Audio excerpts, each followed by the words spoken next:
everyone. So it's another dark, dreary, rainy, cold winter day here in New England. We still haven't got any snow. So it's a perfect opportunity for me to take time to talk about one of my newest hobbies, and that's winter herbing, where you can grow herbs in the wintertime to season up your recipes, make teas, or whatever you want to do with them, making your own lotions, making your own natural cleaning solutions, also making some room spritz. In my prior videos, I have showed you how to make Native American smudge sticks. So there are various ways that you can actually grow your own herbs. One of the ways is to get seed packets. Right. Now I have a variety of seed packets here. Most of mine I actually use for making teas and seasoning. So I've got my sage, got my rosemary, I've got various ones for basil, garlic, chives, oregano, and cilantro. I have lavender that I use in my products.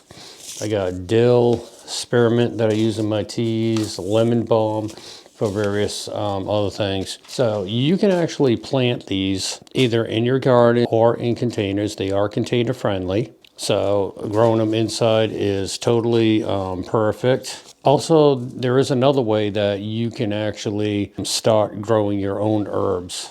So here I have one of my clippings in a jar of water. This is a clipping from one of my house plants, but you can do this with herbs also. This is known as hydroponics, where you stick a clipping in a jar of water or some type of water, and within hopefully 4 to 8 weeks, you'll start growing roots long enough that you can transplant into soil. There has been various talks about whether or not this will make the plant more adept to drawing its nutrients from the water and fertilizer that you use versus actually from the soil. So if that's actually true, that's a good thing, because a lot of your soils will start to lose their nutrients from the plant using them in about 4 to 6 weeks. Now, I will be honest with you, doing this hydroponic method in a bright window, it's going to have varying rates of success. Some clippings will not take and they'll just end up rotting.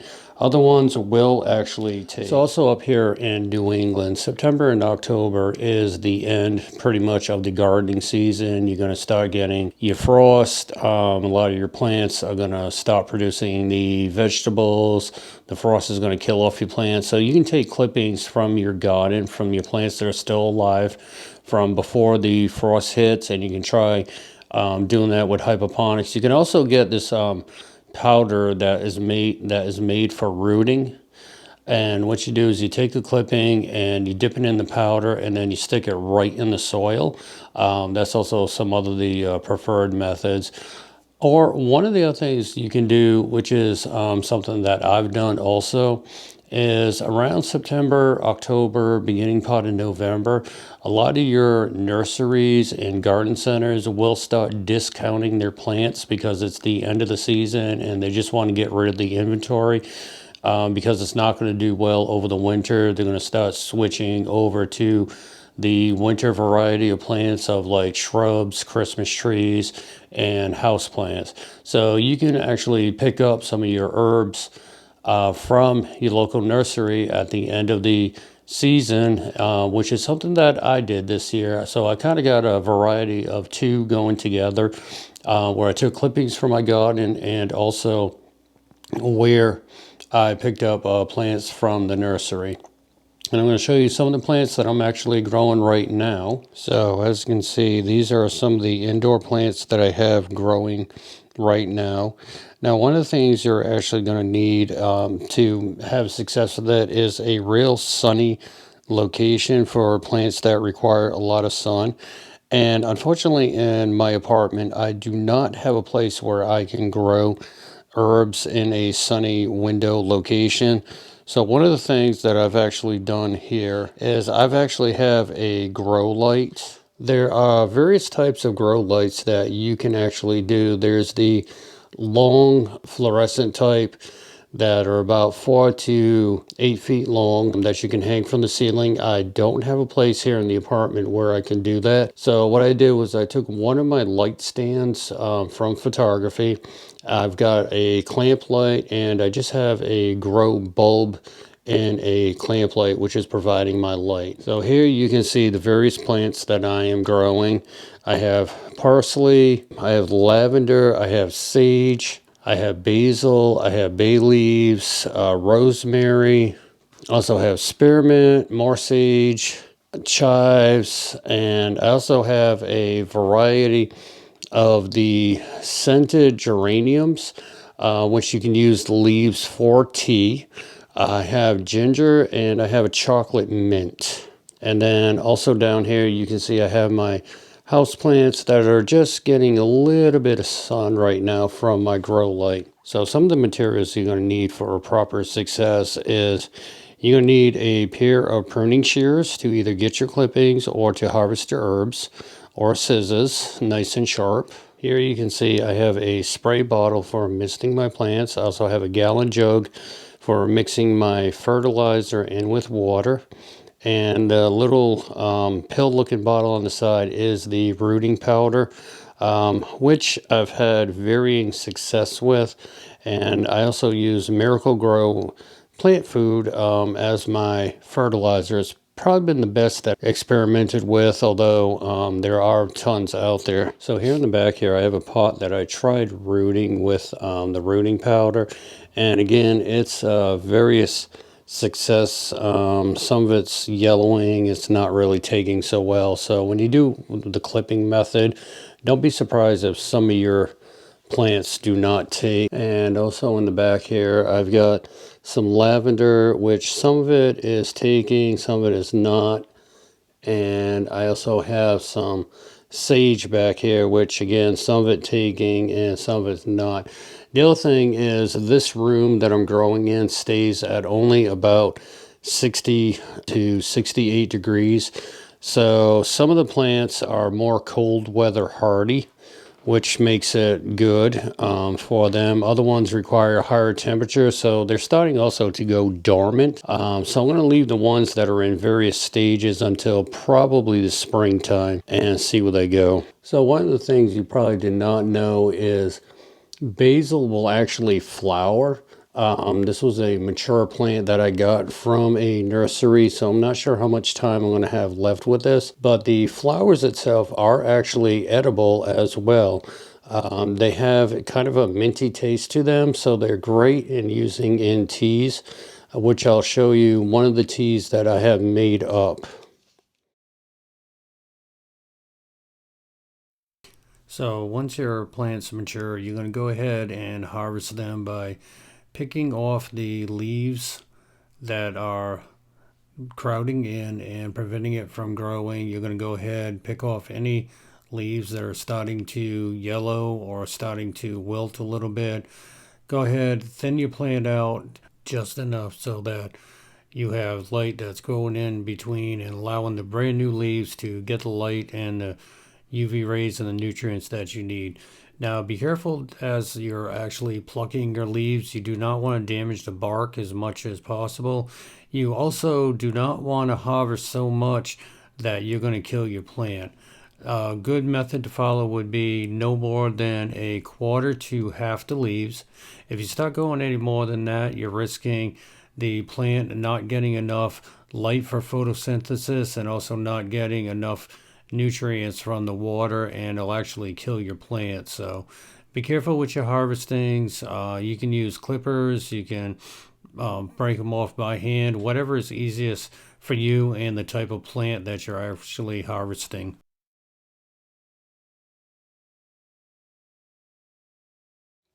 For depending on the type of herbs you're going to use, you want to go ahead and cut the stems off and just have the leaves.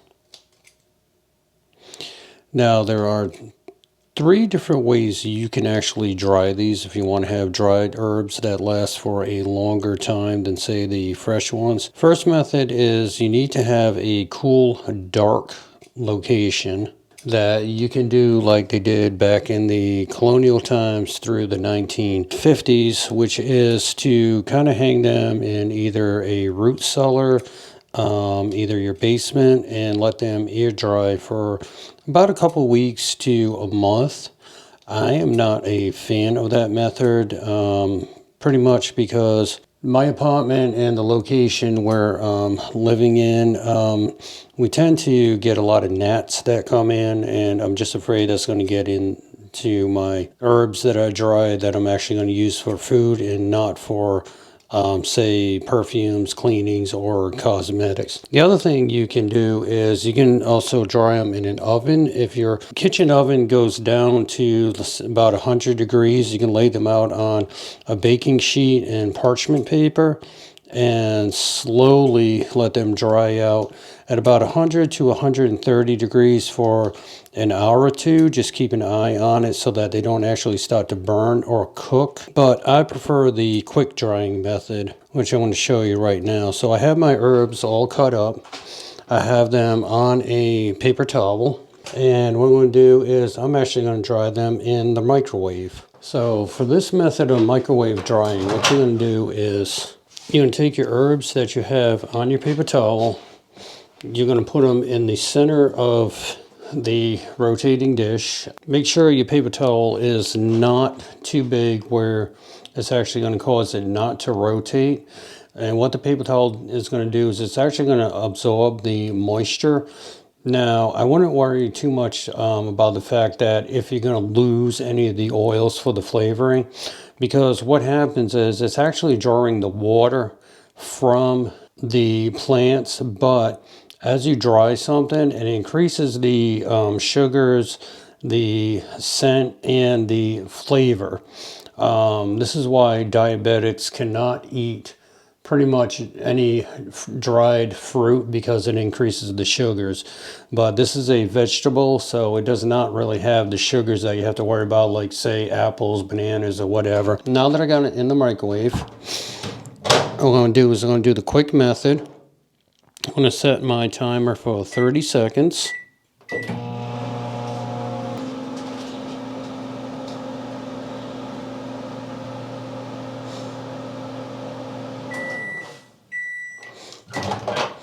Okay, so the first blast, you can actually smell that it smells like cooked herbs. So my wife says it actually stinks when I do this, but it also depends on the herbs. So what I'm going to do now is I am just going to go ahead and fluff it a little bit because I don't want them sticking together.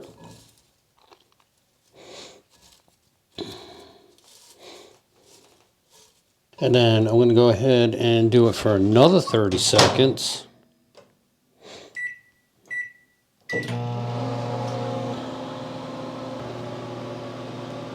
So now that that 30 seconds is done, I'm going to check them, fluff them again. And what I want to start feeling for is if they're still got some tenderness to them or if they're actually crunchy. Depending at this stage, you might have to do it a third time, but these are actually feeling pretty crunchy right now because this is a small batch, so I'm going to take it out.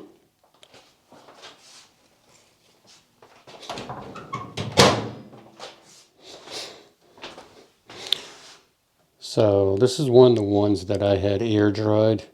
As you can see, it's lost its coloring. It's actually turned yellow.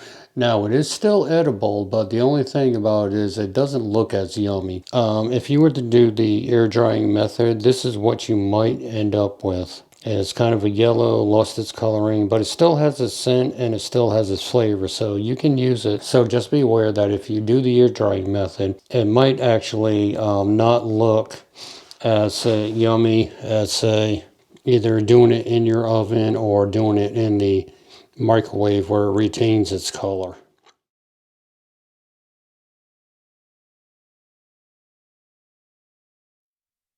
So now that my herbs are dry, I'm going to go ahead and place them in a pestle and mortar bowl, making sure that they're all fluffed and off the paper towels. And then I'm going to begin the process of grinding them up.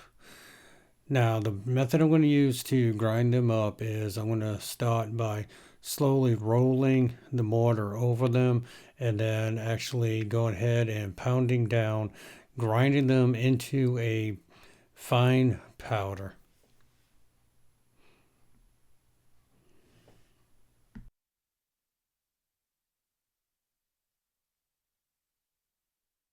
And then I'm going to go ahead and put it in a plastic airtight container and then store it away in a cool, dark place for future use on my foods and also my products. So one of the things I mentioned was actually making my own herbal teas.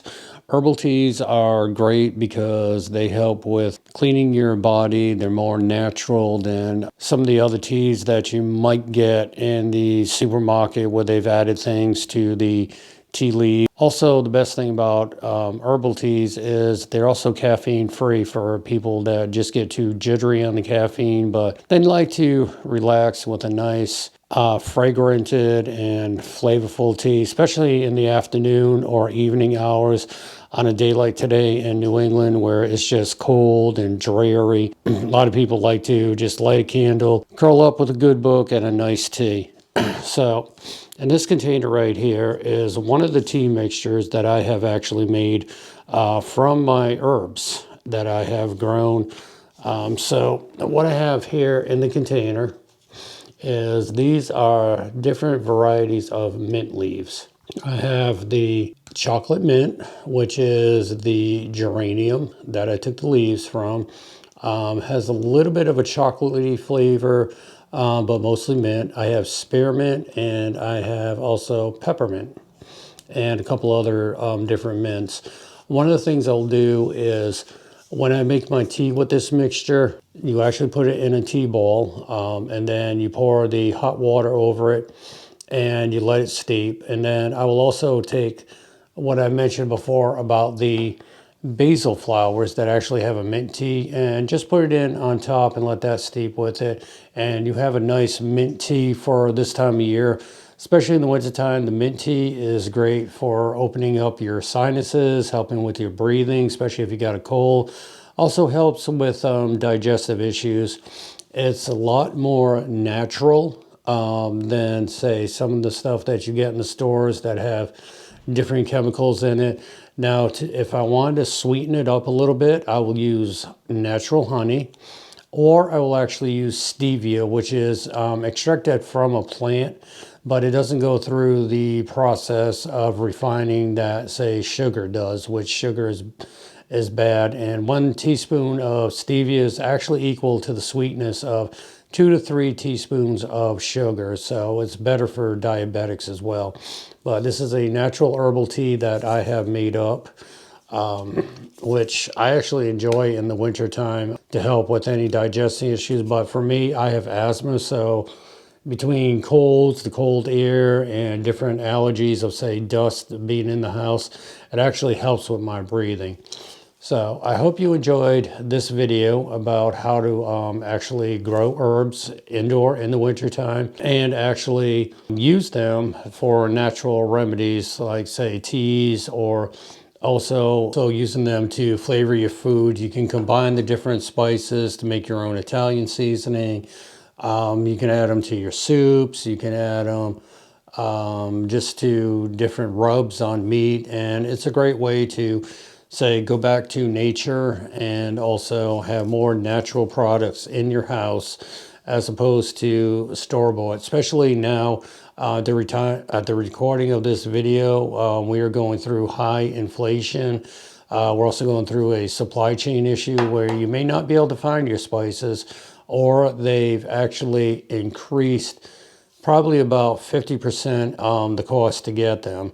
So this process takes a little bit longer, but as you can see, this jar right here was produced from 3 to 4 plants in probably about a month or two time. I grew this myself from plants for only a few dollars. I dried them, I ground them up, and now I have enough tea here for Probably maybe 50 to 100 cups, as opposed to buying, say, 6 to 8 tea bags.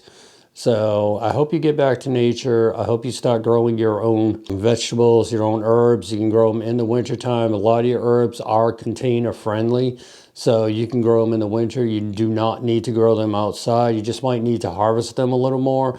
But yeah, getting back to nature, all natural, is just the way to go, and to also cut costs.